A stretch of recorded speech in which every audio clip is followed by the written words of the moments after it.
பெண்கள் சொந்தமாக குளிக்கும்போது கை கால் இப்படி தலை இப்படின்னு ஒவ்வொன்றுக்கும் ஒவ்வொரு சூறா சொல்லி குளிக்கணுமா? அதையோட சேர்ந்தது கொஞ்சம் கேள்வி. மாதவிடாய், இந்த பிரசவ தீட்டு, கடமையான குளிப்பு, இது எல்லாமே ஒரே கடமையான குளிப்பாக சேருமா? இல்ல தனித்தனியாக அதுக்குன்னு குளிப்புகள் இருக்குதா? ஏதாவது சொல்லி குளிக்கணுமா? அதோட சேர்ந்து கடமையான குளிக்க முடியாதவங்க என்ன செய்யணுங்கிறதையும் சொல்லுங்க. அதாவது காலை நேரத்துல இப்ப சுபுவுக்கு எந்திக்க முடியும் போது நிறைய பேர் கடமையான குளிக்கக்கூடியவர்களாக இருக்கிறாங்க. அந்த நேரத்துல குளிக்க முடியாதவங்களுடைய நிலை என்ன செய்யணுங்கிறத சொல்லுங்க. அஸ்ஸலாமு அலைக்கும். அதாவது என்ன கேட்குறாங்கன்னா, நம்ம சமுதாயத்தில் இந்த கடமையான குளிப்பு இருக்கு இல்லையா, குடும்ப வாழ்க்கையில் ஈடுபட்டு குளிக்கும் பொழுது அதுக்குன்னு என்ன செய்கிறாங்கன்னா, சில துவாக்கள் இருப்பதாக நூல்களில் எழுதி வச்சிருக்கிறாங்க. மூத்த கழுவும் போது ஓதுற துவா, கையை கழுவும் போது ஓதுற துவா, கைக்கு தண்ணி ஊற்றும் போது ஓதுற துவான்னு சொல்லி ஒன்றுக்கும் ஒரு துவா வைத்திருக்கிறார்கள்.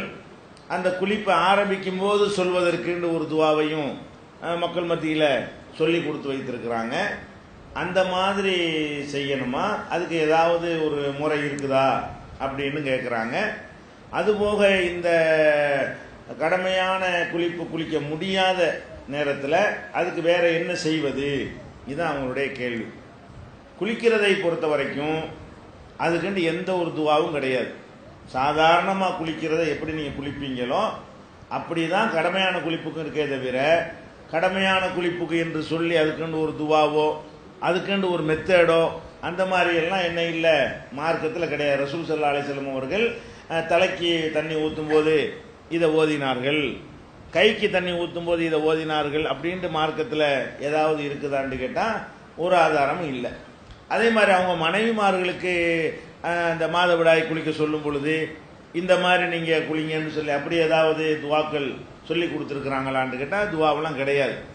இவங்களாம் மனிதர்களாக உண்டாக்கி கொண்டு இதை என்ன செஞ்சுருக்கிறாங்க, இதை திணிச்சிருக்கிறாங்களே தவிர குளிப்புக்கு என்று எந்த ஒரு துவாவும் மார்க்கத்தில் கிடையாது.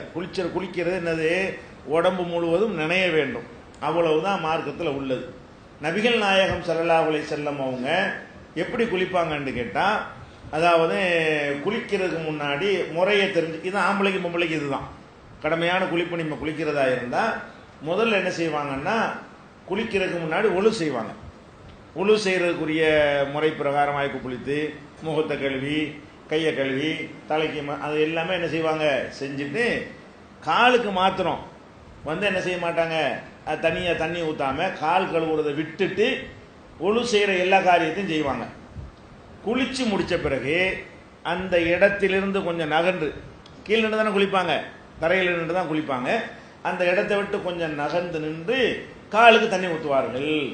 இப்படி தான் நம்ம ரசூல் ஸல்லல்லாஹு அலைஹி வஸல்லம் குளிக்கிற தன்மையை நம்ம பார்க்குறோம்.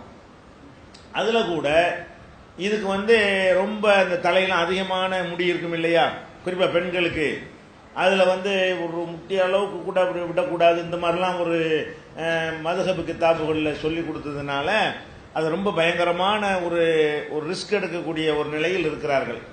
ஆனால் நபிகள் நாயகம் ஸல்லல்லாஹு அலைஹி வஸல்லம் நமக்கு அவங்க என்ன செய்வாங்கன்னு கேட்டால், 3 தடவை தலையில் தண்ணி ஊற்றுவாங்க.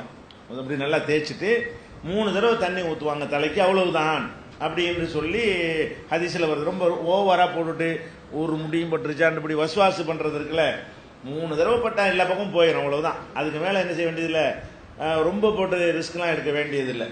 இதுதான் ரசூல் ஸல்லல்லாஹு அலைஹி வஸல்லத்துக்கு பெண்களுக்கு மாதிரி அதிகமான அடர்த்தியான முடிதான் அவங்களுக்கு இருந்தது. அப்போ இதுதான் அதை குளிக்கிறதுக்குரிய முறை. கடமையான குளிப்பு ஆண்கள் குளித்தாலும் சரி, பெண்கள் குளித்தாலும் சரி, மாதவிடாயிலிருந்து சுத்தமாகும் போது குளித்தாலும் சரி, இதுதான் மார்க்கத்தில் உள்ள ஒரு முறையை தவிர அதுக்குன்னு ஸ்பெஷல் துவா வழிமுறைகள்லாம் ஒன்றும் கிடையாது. சில நேரங்களில் சில ஆட்களுக்கு இப்போ குடும்ப வாழ்க்கையில் ஈடுபட்டுட்டு சுபுகு தொழுவணும், அந்த நேரம் கடுமையான குளிர் நேரமாக இருக்குன்னு வைங்க. அப்போ குளிச்சுட்டு போய் என்ன செய்ய முடியாது, தொழுவ முடியாது. கடுமையான குளிரில் தண்ணீர் பயன்படுத்த முடியாது, எல்லாருக்கும் இல்லை, சில ஆட்களுக்கு என்ன செய்ய முடியாது, பயன்படுத்த முடியாது. வெந்நீர் வைத்து பயன்படுத்த வழி இருந்தால் அவங்க அதை செய்யணும். கடுமையான குளிராக இருக்குங்கிறதுனால நம்ம நினைஞ்சிடக்கூடாது, அதையே சாக்காக எடுத்துடக்கூடாது. கடுமையான குளிராக இருக்கிறது, வெந்நீர் போட்டு என்ன செய்கிறோம், எத்தனை விஷயங்களுக்கு வெந்நீர் பயன்படுத்த தானே செய்கிறோம். சுடுதண்ணியை பயன்படுத்துறதுக்கான வாய்ப்புகள் இருக்குமையானால் அதை பயன்படுத்தி என்ன செய்யணும், முடிஞ்ச அளவுக்கு தண்ணியை பயன்படுத்த தான் பாடுபடணும். அதுக்குரிய எல்லா முயற்சிகளையும் பண்ணணும். சில பேருக்கு என்னன்னு கேட்டால் அந்த சுடு தண்ணி வைக்கிறதுக்கான ஒரு அமைப்பு இருக்காது. ஒரு ஒரு ஒரு வெளியூரில் போய் நினைஞ்சிருப்போம், லாட்ஜில் தங்கியிருப்போம், அப்போ கலிதமாயிரும், குடும்பத்தோடு கூட இப்போ தங்கியிருப்போம், காலைல தொழ வேண்டியிருக்கும், அங்கே 10 மணிக்கு தான் வந்து ஹீட்ரு போடுவோம்னு சொல்லுவான். நம்ம நினச்ச வீடாக இருந்தால் நினச்சவனும் சுடு தண்ணி போட்டுக்கிடலாம். அப்போ அந்த மாதிரி போட முடியாத நிலையில் இருப்போம். வீட்டில் கூட அந்த மாதிரியான வசதி இல்லாமல் இருக்கும். அல்லது சுடு தண்ணியும் சில பேருக்கு என்ன செய்யாது, சில சீசனில் ஒத்துக்கிறாது. அந்த காலை நேரம் பனியான நேரத்தில் வந்து வெந்நீரில் குளித்தா கூட அது பாதிக்கும். இந்த மாதிரி இருக்குமே. ஆனால் அவங்க என்ன செய்யலான்னு கேட்டால் குளிக்கிறதுக்கு பதிலாக தயமம் செய்து கொள்ளலாம். ஒழு செய்கிறதுக்கு பதிலாக தயமம் செய்கிறோம் இல்லையா, அந்த மாதிரி குளிக்கிறதுக்கு பதிலாகவும் என்ன செய்து கொள்ளலாம், தயமம் செய்து விட்டால் அது குளிச்ச மாதிரி தான். எல்லாமே செய்யலாம், தொழுகலாம். தயமம் செய்து விட்டு என்ன செய்யலாம், தொழுகலாம். மற்ற மார்க்கத்தினுடைய என்னென்ன காரியங்கள் இருக்கோ எல்லாத்தையுமே செய்து கொள்ளலாம். தயமண்டா என்ன, தயமம் என்று சொன்னால் 2 கையினால் தரையில் அடிக்க வேண்டியது. மண் வகையை சேர்ந்ததாக, துணியில் போட்டு அடிக்கக்கூடாது, கண்ணாடியில் அடிக்கக்கூடாது, இரும்பு தகரங்கள்ல அடிக்கக்கூடாது. மண் செவர் இதுலாம் என்ன செவத்தில் ரசூல்லா கூட நினைச்சிருக்காங்க, செவரு தரை, இந்த தரையில் அடிக்க முடியாது, என்ன பிளாஸ்டிக் போட்டிருக்கிறாங்க, இந்த செவத்தில் என்ன செய்யலாம், அடிக்கலாம். அது மண் வகையாக இருக்கான்னு வர மண்ணுட என்ன, சிமெண்ட்டு, கல், மண், மணல் எல்லாமே மண் வகை தான். இரும்பு, பிளாஸ்டிக்கு அதெல்லாம் என்னது, தர்மாக்கூழ் இதெல்லாம் என்னது மண் வகையில் வராது. விளங்குதா? பொடியாக்கினா மண்ணாயிரணும், அதான் மண் வகை. விளங்குதா? இது பொடியாக்கினா மண்ணாயிருமா இல்லையா, அந்த மாதிரி ஆகக்கூடியதாக இருந்தால் அது மண் வகை. அப்போ மண் வகையை சேர்ந்த தரை எல்லா இடத்துலையும் இருக்க தான் செய்யும், எல்லார் வீட்லையும் இருக்கும். செவர் இருக்கும் கண்டிப்பாக. அதில் என்ன செய்யணும், அப்படி 2 அடிச்சு விட்டு ஊதி விட்டு என்ன செய்யணும், ஊதி விட்டுட்டு முகத்திலையும் கையிலையும் தடவிக்கணும். அவ்வளோதான். முகத்திலையும் கையிலையும் அப்புறம் முகத்திலையும் தடவிக்கணும். ஒரே தடவை தான் அடிக்கணும். கையின்னா இவ்வளவு தான், ஃபார்மாலிட்டிக்கு தான். எதுக்குன்னா தண்ணி பயன்படுத்த முடியல, மார்க்க கடமை நிறைவேற்ற வேண்டியிருக்கு.